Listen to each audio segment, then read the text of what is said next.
আজকের খুতপাটির বিষয়বস্তু হল কোরআনের দীর্ঘতম সূরা সূরা বাকারা থেকে প্রাপ্ত কিছু শিক্ষা। এই সূরার দ্বিতীয়ার্ধ হল মুসলমানদের জন্য আইন বা সংবিধান সম্বলিত প্রারম্ভিক ওহী। যদিও সূরা বাকারার পূর্বেও শরীয়তের হালাল হারাম সম্পর্কিত সামান্য কিছু বিধান নাজিল হয়েছিল, কিন্তু আইন নিয়ে মুসলিমদের জন্য সবচেয়ে সংগঠিত ও পদ্ধতিগত আলোচনা প্রথমবারের মতো সূরা বাকারাতেই করা হয়েছে। আলোচনাটি শুরু হয় মুসলিমদের জন্য অনুসরণযোগ্য আইন এবং আচার অনুষ্ঠানের নিয়মকানুন নিয়ে। এর সূচনা হয়েছিল নামাজের কিবলা পরিবর্তনের মাধ্যমে, অর্থাৎ এখন থেকে জেরুজালেমের দিকে নয় বরং কাবা অভিমুখেই নামাজ আদায় করা হবে। এটিই ছিল প্রথম আলোচনা। এরপর সেখান থেকে বিবিধ প্রায় 15টি আইন একে অপরের পাশাপাশি অবতীর্ণ করা হয়। কোরআন অধ্যয়ন করার সময় পুনরাবৃত্ত এবং অন্যতম লক্ষণীয় একটা বিষয় হল কোরআন সম্পর্কে মহান আল্লাহর নিজের মন্তব্য। আল্লাহ বলেছেন, কিতাবুন উহকিমাত আয়াতুহু, এটি এমন একটি কিতাব যার আয়াতসমূহ, যার ওহীসমূহ, আমি এখানে ভার্স শব্দটি ব্যবহার করতে পছন্দ করি না, আমি বরং আয়াত শব্দটি ব্যবহার করব। এই আয়াতগুলো একত্রে সেলাই করা হয়েছে, এগুলো একসাথে বোনা হয়েছে। আর সেলাই করা অত্যন্ত মনোযোগী একটা কাজ। সেলাই করার সময় প্রতিটি সুতা ও প্রতিটি বুনন নির্ধারিত স্থানে থাকতে হয়। আর আল্লাহ যদি কোরআনকে একত্রে বুনে থাকেন, তার মানে আয়াতগুলোকে কৌশলগতভাবেই নির্ধারিত স্থানে রাখা হয়েছে। আল্লাহ এই বিষয়টি নিয়ে যেভাবে কথা বলেছেন, তার মধ্যে একটি বিষয়ের প্রতি আজ আমি মনোযোগ আকর্ষণের আশা করছি, আর তা হল আল্লাহ এখানে এমন অনেক কিছুকে একসাথে বুনে দিয়েছেন যা আমাদের বিবেচনায় সাধারণত একসাথে যায় না। আল্লাহ সেগুলোকে একসাথে বুনে দিয়েছেন, এবং এটি কোরআনের বর্ণনা শৈলীর একটি গুরুত্বপূর্ণ দিক, যেখানে আল্লাহ বলেছেন তিনি তোমাদের এমন বিষয় শেখান যা তোমরা নিজেরা কখনো জানতে পারতে না। আমাদের মন বিভিন্ন যোগসূত্র তৈরি করে। যেমন আপনি ধোঁয়া দেখেন আর তখন আগুনের কথা মনে পড়ে, তাই না? কোনো জিনিস উপর থেকে পড়তে দেখলেন, আপনি তখন মাধ্যাকর্ষণ শক্তি বা জিনিসটি ভেঙে যাওয়ার কথা চিন্তা করেন। এই বিশ্বজগৎ সম্পর্কে আমাদের ধারণা হলো কার্যকারণ ও ফলাফল, কিন্তু এমন কিছু জিনিসও আছে যা আমরা মনে করি একে অপরের থেকে বিচ্ছিন্ন। তারা একই জিনিসের অংশ নয়। শিল্পকলা এক জিনিস, বিজ্ঞান অন্য জিনিস। তারা একে অপরের থেকে বিচ্ছিন্ন, তাই না? কিন্তু এক্ষেত্রে আল্লাহ এমন কিছু সংযোগ তৈরি করেছেন যা আমরা কখনোই তৈরি করতাম না। এমন কিছু সম্পর্ক আল্লাহ তৈরি করেন যা আমাদের কাছে অতটা স্পষ্ট নয়। আর এই সম্পর্কগুলোই আসলে কোরআনের মূল বার্তার অংশ। তিনি কিছু জিনিসকে এমনভাবে যুক্ত করেছেন যা আমরা কখনোই পৃথক করতে পারবো না। কোরআনের একটি বাক্যাংশ থেকেও আমরা এই ধারণাটি পাই, যেখানে আল্লাহ বলেন, ওয়ায়াকদাউনা মা আমারাল্লাহু বিহি আইয়ুসাল, তারা এমন জিনিস ছিন্ন করে যা আল্লাহ যুক্ত করে রাখার আদেশ দিয়েছেন। যেমন কোরআনের আয়াতের ব্যাপারে আল্লাহ তাদেরকে যুক্ত করে রাখার আদেশ দিয়েছেন, একইভাবে আত্মীয়তার সম্পর্ক আল্লাহ তা অক্ষুণ্ণ রাখার নির্দেশ দিয়েছেন। আর আমরা যা করছি, কখনো কখনো আমাদের মধ্যে কিছু লোক যা করে, আমরা আল্লাহর শেখানো কিছু জিনিসকে নেই, এরপর সেগুলোকে আলাদা করে ফেলি এমন সব জিনিস থেকে যেগুলোকে আল্লাহ ঠিক এর পাশেই উল্লেখ করেছেন, যেন তাদের মধ্যে কোনো সম্পর্ক নেই। এখানে চ্যালেঞ্জটি বেশ জটিল, কারণ আপনি এবং আমি অন্য বই, অন্য বিষয় বা অন্য উপকরণ পড়ে অভ্যস্ত। যদি আপনি আইন বিষয়ক কোনো কোর্স করেন, সেখানে ইতিহাসের পাঠ পাবেন না, সেখানে কেবল আইনের পাঠই পাবেন। আপনি যদি দর্শন বিষয়ক কোনো কোর্স করেন, সেখানে বিজ্ঞান নিয়ে আলোচনা থাকবে না। একসাথে একটি করে বিষয়। যদি এমন একটি অধ্যায় পড়েন যার নির্দিষ্ট শিরোনাম রয়েছে, ধরুন পাহাড় সম্পর্কিত একটি অধ্যায়, আপনি পাহাড় সম্পর্কিত অধ্যায়টি পড়ার সময় নদীর কথা পাবেন না। একসাথে একটি করে বিষয়। এভাবেই আমাদের চিন্তা গঠিত, এভাবেই বইগুলো বিন্যস্ত, এভাবেই পাঠ্যক্রমগুলো বিন্যস্ত, এভাবেই শিক্ষকদের পাঠ সংগঠিত। কিন্তু যখন আপনি সেই মানসিকতাকে কোরআনের কাছে নিয়ে আসেন, তখন কি দেখতে পান? এই কিতাবটি সেই পদ্ধতি অনুসরণ করছে না। আল্লাহ আইন নিয়ে কথা বলছেন, তারপর তিনি ইতিহাস নিয়ে কথা বলছেন, তারপর তিনি অদৃশ্য জগৎ নিয়ে কথা বলছেন। এখানে এমন সব বিষয়ের সংমিশ্রণ করা হয়েছে যা আমাদের দৃষ্টিতে একসাথে যায় না। এ কারণে ভাষা জ্ঞান নিয়ে অমুসলিমরা, কোরআনের পশ্চিমা সমালোচকরা, প্রাচ্যবিদরা গত 400 বছর ধরে কোরআন সম্পর্কে সবচেয়ে বহুল প্রচলিত যে কথাটা বলেছে তা হলো কোরআনের বক্তব্য গোলমেলে। কোরআনের বক্তব্য হলো গোলমেলে, একটা জগা খিচুড়ি। এটা বিভিন্ন বিষয়ের সংমিশ্রণে একটা সালাদ, যা একসাথে যায় না। কিন্তু প্রকৃতপক্ষে তা একসাথে যায়, এবং গভীরতম তাৎপর্যপূর্ণ উপায়ে সেগুলো পরস্পর সম্পর্কিত। আশা করছি পরবর্তী কয়েক মিনিটে আমরা সেই সংযোগগুলির একটি নিয়ে আলোচনা করব, যা অতটা স্পষ্ট নয়। আর এরকম একটি সংযোগ হলো আমাদের আধ্যাত্মিক জীবন এবং আমাদের আর্থিক জীবন। এগুলো আমাদের জীবনের পৃথক দুটি অংশ।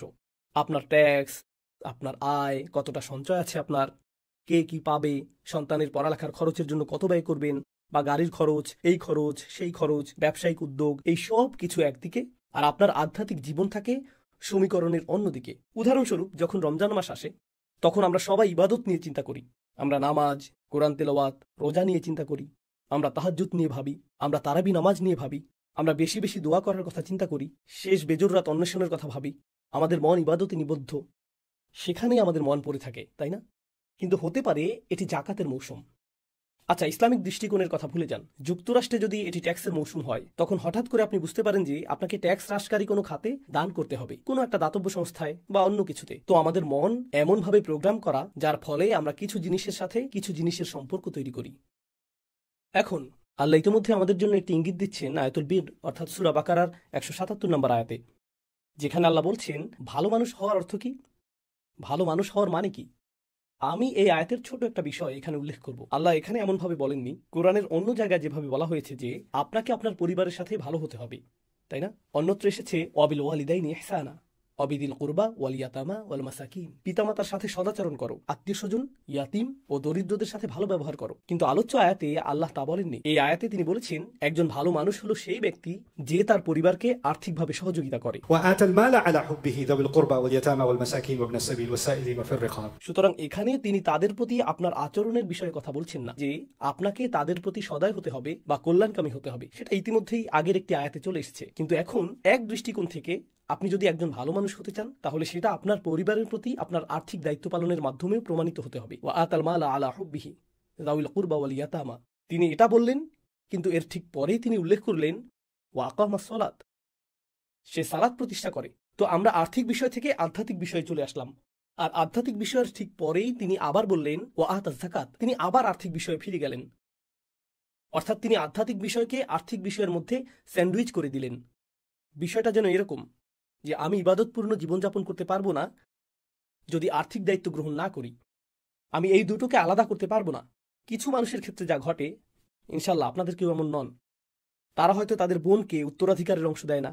বাবা মারা গেছেন কিন্তু বোন তার অংশ পায়নি, কিংবা ভাইদের একজন বলল আমি বাবার দেখাশোনা করতাম, তুমি তো ছিলে না, তুমি কানাডা বা আমেরিকায় চলে গিয়েছিলে, এই কারণে বাড়িটি আমিই রাখছি।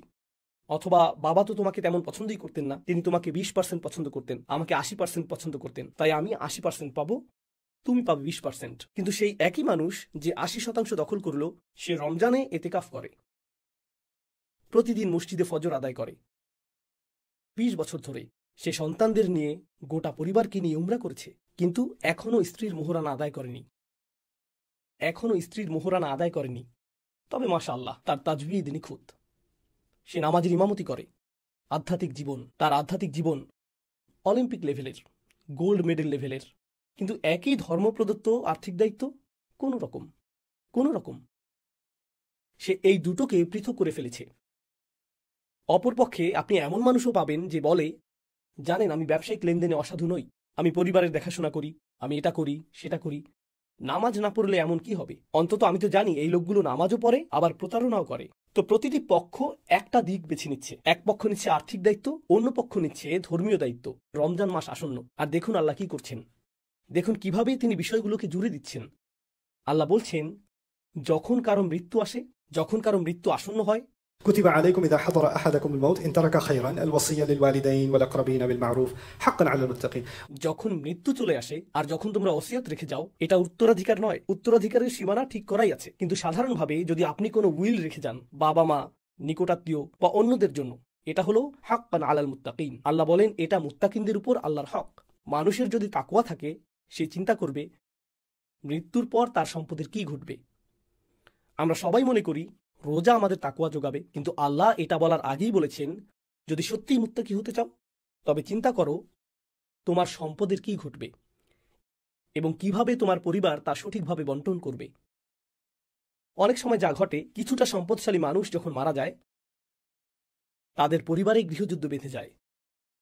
কে বাড়ি পাবে, কে গাড়ি পাবে, অ্যাকাউন্টের টাকা, ব্যবসা, এটা সেটা, কে কোনটা পাবে। আগে প্রতি ঈদে তারা একত্রিত হতো, সবকিছু ঠিক ছিল, সবাই সবাইকে ভালোবাসত, যতক্ষণ না মাঝখানে টাকা চলে আসলো। তারপর সবাই আইনজীবী নিয়ে হাজির, সবাই অস্ত্রসজ্জিত। বাবা মা মারা গেলেন, কিন্তু তারা ভালো কিছু রেখে যাননি, তারা রেখে গেছেন বিশৃঙ্খলা। এটা এত বেশি অনিষ্ট তৈরি করেছে, সেই দ্বন্দ্ব, সেই ঝগড়া শুধু দুই ভাই বা ভাই বোনের মধ্যে সীমিত থাকে না, সেটা তাদের সন্তানদের মধ্যে সংক্রমিত হয়, চাচাতো ভাই বোনদের মধ্যে। প্রজন্মের পর প্রজন্ম ধরে পরিবারগুলো বিচ্ছিন্ন হয়ে যায়। এটা শুধুমাত্র দুই ব্যক্তির মাঝে নেই, এখন পরিবারগুলো বিচ্ছিন্ন প্রজন্ম থেকে প্রজন্ম, প্রজন্ম থেকে প্রজন্ম। বুঝতে পারছেন, বিষয়টা অত্যন্ত গুরুতর। এর প্রভাব শুধু আমার বা আপনার জীবনে নয়, ভবিষ্যতে হাজার হাজার মানুষকে এটা প্রভাবিত করতে পারে।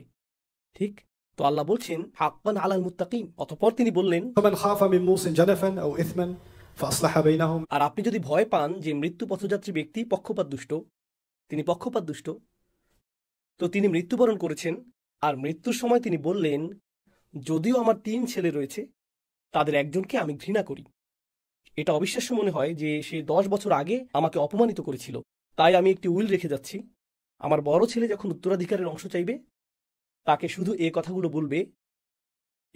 বলবে, আমি তোমাকে কখনো ভালোবাসিনি, তুমি একটি পয়সাও পাবে না, অন্য ছেলেরা সব পাবে। তার মধ্যে পক্ষপাত রয়েছে, তার মধ্যে ক্ষোভ রয়েছে, আর সে এমনকি মৃত্যুর পরও তা ব্যবহার করে প্রতিশোধ নিতে চায়। এখন যারা উত্তরাধিকার নথিভুক্ত করবেন, আল্লাহ সেই মরণাপন্ন ব্যক্তির উদ্দেশ্যে বলছেন না, বরং তাদেরকে সম্বোধন করছেন যারা তার মৃত্যুর পর সম্পদ বন্টন করবেন। তিনি তাদের বলছেন, যদি তোমরা আশঙ্কা করো যে উইলকারী পক্ষপাতদুষ্ট ছিল অথবা তার অনিষ্টকারী কোনো উদ্দেশ্য ছিল, আও ইসমান ফাআসলাহা বাইনাহুম, সেক্ষেত্রে তোমরা তার উইল প্রত্যাখ্যান করে ন্যায়সঙ্গত কাজটি করবে।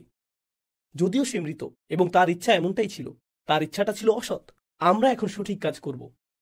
সে চূড়ান্ত কর্তৃত্ব নয়, আল্লাহর নির্দেশ অনুযায়ী ন্যায় বিচার করা, হাক্কান আলাল মুত্তাকিন, এটাই উচিত কাজ। যে ব্যক্তি মৃত ব্যক্তির ইচ্ছার বিরুদ্ধে, তার আকাঙ্ক্ষার বিরুদ্ধে যাবে, সে অনেক শত্রু তৈরি করবে, এমনকি তাকে অপরাধ বোধে ভুগতে হবে, কারণ লোকেরা বলবে সে এখন মৃত, তাই তুমি স্বেচ্ছাচারিতা করছো, তার ইচ্ছাকে অসম্মান করছো। হ্যাঁ, তার ইচ্ছাটা ভুল ছিল, তারপরও তাকে অপরাধী বানানো হবে। কিন্তু আল্লাহ বলেন, ফালা ইসমা আলাইহি, তার কোনো গুনাহ নেই, তার কোনো পাপ নেই। ইন্নাল্লাহা গফুরুর রহিম, আল্লাহ ক্ষমাশীল, দয়াবান। এখানে এক প্রকারের ইঙ্গিত দেওয়া হয়েছে যে আল্লাহ ক্ষমা করলেও দুনিয়ার মানুষ হয়তো তাকে ক্ষমা নাও করতে পারে, তারা হয়তো শত্রুতা করবে। এই আয়াতটির পরে, যার বিষয়বস্তু আর্থিক ন্যায় বিচার, আর্থিক ন্যায্যতা, এরপরে আল্লাহ বলছেন, ইয়া আইয়ুহাল্লাযীনা আমানু কুতিবা আলাইকুমুস সিয়াম, তোমাদের উপর রোজা ফরজ করা হলো। আগের আয়াতের ঠিক পরেই রয়েছে রোজা এখানে কি করছে? আমরা তো আর্থিক বিষয়ে আলোচনা করছিলাম। আমি আরো একটা বিষয়ে দৃষ্টি আকর্ষণ করছি। এখানে রোজা সংক্রান্ত কয়েকটি আয়াত রয়েছে, আর এই আয়াতগুলোর পরে যা রয়েছে, ওয়ালা তাকুলু আমওয়ালাকুম বাইনাকুম বিল বাতিল, রোজার আয়াতগুলোর পরে আল্লাহ বলছেন, মিথ্যার মাধ্যমে একে অপরের সম্পদ ভক্ষণ করো না। ওয়াতুদলু বিহা ইলাল হুক্কাম, বিচারকদের প্রভাবিত করে নিজেদের পক্ষে রায় আদায়ের চেষ্টা করো না, বিচারকদের কাছে লবিং করো না, সিদ্ধান্ত গ্রহণকারীদের প্রভাবিত করার চেষ্টা করো না যাতে রায় তোমার পক্ষে যায়। لتأكلوا فريقا من أموال الناس بالإثم, যার ফলে একটি গোষ্ঠী দুর্নীতি এবং অনিষ্টের মাধ্যমে অন্যের অর্থ আত্মসাতে সক্ষম হবে। তোমরা জানো যে তোমরা কি করছো। বিষয়টা কৌতূহল জাগ্রতকারী। রোজার আগের আয়াতে আর্থিক ন্যায় বিচারের কথা এসেছে, আবার রোজার পরের আয়াতেও আর্থিক ন্যায় বিচারের কথা এসেছে, আর রোজা যেন ন্যায় বিচারের মাধ্যমে স্যান্ডউইচ হয়ে আছে। এর পূর্বের আয়াতে এসেছে হাক্কান আলাল মুত্তাকিন। আর রোজাদারদের সম্পর্কে আল্লাহ প্রথমেই বলেছেন, রোজা তোমাদের উপর ফরজ করা হয়েছে যেমন ফরজ করা হয়েছিল তোমাদের পূর্ববর্তীদের উপর, যাতে তোমরা তাকওয়া অর্জন করতে পারো। তাকওয়ার কথাটি এই প্রথম আসছে না, বরং এটা তাকওয়ার সংজ্ঞারই ধারাবাহিক আলোচনা। তো এর একটি আংশিক সংজ্ঞা ইতিমধ্যেই চলে এসেছে, আর সেই সংজ্ঞার সাথে ইবাদতের সম্পর্ক নেই। এর সম্পর্ক অর্থের সাথে। কিভাবে উপার্জন করছেন, কিভাবে খরচ করছেন, অর্থ দিয়ে কি করছেন, অর্থ ব্যবহার করে কিভাবে মানুষকে প্রভাবিত করছেন, এটা খুব স্বাভাবিক। যদি আপনার বড় একটি পরিবার থাকে, আর সেই পরিবারের কিছু মানুষ বা 1-2 ব্যক্তির কাছে প্রচুর অর্থ থাকে, তাদের ঘর অন্যদের চেয়ে বড়, তাদের ক্যারিয়ার অন্যদের চেয়ে বড়, আপনার ক্যারিয়ার যত বড়, আপনার অর্থ যত বেশি, সেই পরিবারে আপনার প্রভাবও তত বেশি, আপনার হাত তত ভারী। আল্লাহ বলেন, ولا تأكلوا أموالكم بينكم بالباطل وتدلوا بها يعني بالأموال إلى الحكام لتأكلوا فريقا من أموال الناس بالإثم, বিচারকদের প্রভাবিত করতে তোমাদের অর্থ ব্যয় করো না, অন্যদের প্রভাবিত করে নিজের কাজ হাসিল করতে অর্থ ব্যয় করো না। এটাই আল্লাহর নির্দেশ, এটাই হুকুম, এটাই তাকওয়ার অর্থ। রমজান আসন্ন এবং আমরা অনেক আলোচনা শুনব, অনলাইনে অনেক লেকচার দেখব, এমনকি জুমার খুতবাতেও থাকবে। রমজানের প্রস্তুতি কিভাবে নেবেন, কোরআন তেলাওয়াত শুরু করুন, বেশি বেশি উপাসনা করুন, বেশি বেশি ইবাদত করুন, ইত্যাদি ইত্যাদি। চমৎকার, এগুলো সবই ভালো, সবই সত্য। কিন্তু আল্লাহ এই সব কিছুকে অর্থনৈতিক বিষয়ের সাথে সংযুক্ত করেছেন। তাই রমজান যখন আসন্ন হয়, আর আপনি যদি তাকওয়াবান ব্যক্তি হতে চান, আমি তাকওয়াবান হতে চাই, কিন্তু কারো কাছে আপনার ঋণ আছে, অথবা আপনি কারো আর্থিক অধিকার আদায় করেননি, স্ত্রীর মোহরানা আদায় করেননি, অথবা আপনি বোনের অংশ প্রদান করেননি, বা ব্যবসায়িক পার্টনারকে তার প্রাপ্য দেননি, যদিও আপনি জানেন যে অন্যায় আপনারই, আপনি ভয় দেখিয়ে তাকে তার অংশ থেকে বঞ্চিত করেছেন। যদি এগুলো সবই সত্য হয়, এরপর আপনি যদি হারাম শরীফে রমজানের শেষ দশকে ইতিকাফও করেন, তাহলে আপনি হয়তো এমন কিছুকে বিচ্ছিন্ন করছেন যা সংযুক্ত রাখার আদেশ আল্লাহ দিয়েছেন। হতে পারে এটা এক প্রকার মুনাফিকি, এটা এক প্রকার আফাতুমিনুনা বিবাদিল কিতাব ওয়া তাকফুরুনা বিবাদ, আপনি কিতাবের কিছু অংশকে গ্রহণ করছেন, কিছু অংশকে অস্বীকার করছেন। Right? আমরা এমন মানুষ হতে পারি না, আমাদের পক্ষে এমন হওয়া সম্ভব নয়। রমজানের মূল উদ্দেশ্য সম্পর্কে আল্লাহ বলেন শাহরু রমাদান আল্লাযী উনজিলা ফীহিল কুরআন হুদাল লিন-নাস, রমজান মাস যাতে কোরআন নাজিল করা হয়েছে এটি মানুষের জন্য হিদায়াত। কিভাবে আমরা এই কথা বলতে পারি আর মনে করি যে এই রমজানে আল্লাহ আমার কাছ থেকে শুধু চান আমি কত খতম কোরআন পড়ব, অথচ কোরআন যা করতে বলেছে সুরেলা তেলাওয়াত করেও অন্ধ বধিরের মতো আমি সেসব উপেক্ষা করে যাই। لم يخروا عليها صما وعميانا. তারা অন্ধ ও বধির হয়ে এটা উপেক্ষা করে না। এরকম বিদ্রুপ কিভাবে সম্ভব? আমরা এরকমটা আর করতে পারি না। আল্লাহর কিতাবকে আমাদের সেভাবেই দেখতে হবে যেভাবে দেখা উচিত, উন্মুক্ত চোখে, আমার সামনে আয়না রেখে এবং আপনার সামনে আয়না রেখে।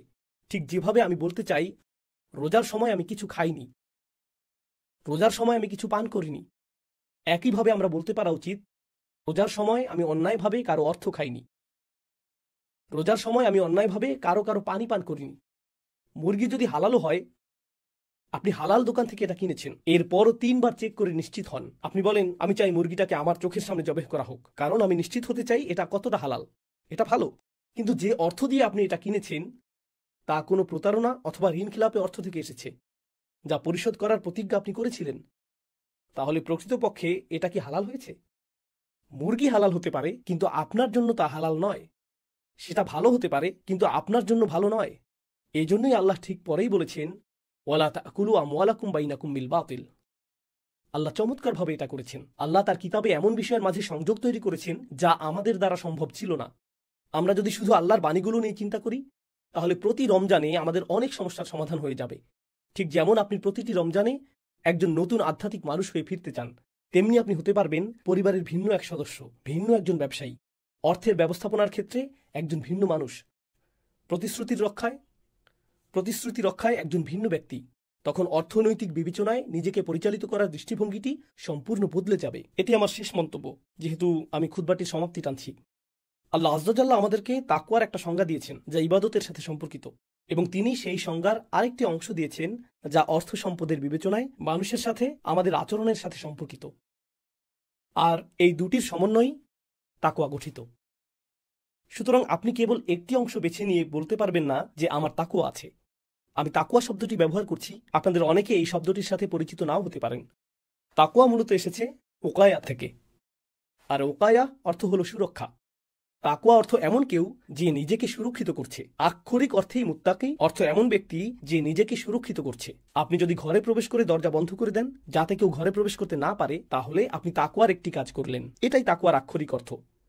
সুতরাং প্রকৃতপক্ষে তাকওয়া হলো নিজেকে সুরক্ষিত করা। কি থেকে সুরক্ষিত করবেন? প্রথমত আপনি নিজেকে আপনার নিজের সত্তা থেকে সুরক্ষিত করবেন। ওমাইয়ুকা শুহা নাফসিহি ফাউলাইকা হুমুল মুফলিহুন। যাকে সুরক্ষিত করা হয়েছে একই শব্দমূল থেকে, ইউকা, তাকওয়া থেকে এসেছে। ওমাইয়ুকা শুহা নাফসিহি, অর্থাৎ যাকে নিজের মধ্যকার লালসা থেকে সুরক্ষিত করা হয়েছে সেই সফল মানুষ। আল্লাহ এমনটাই বলেছেন।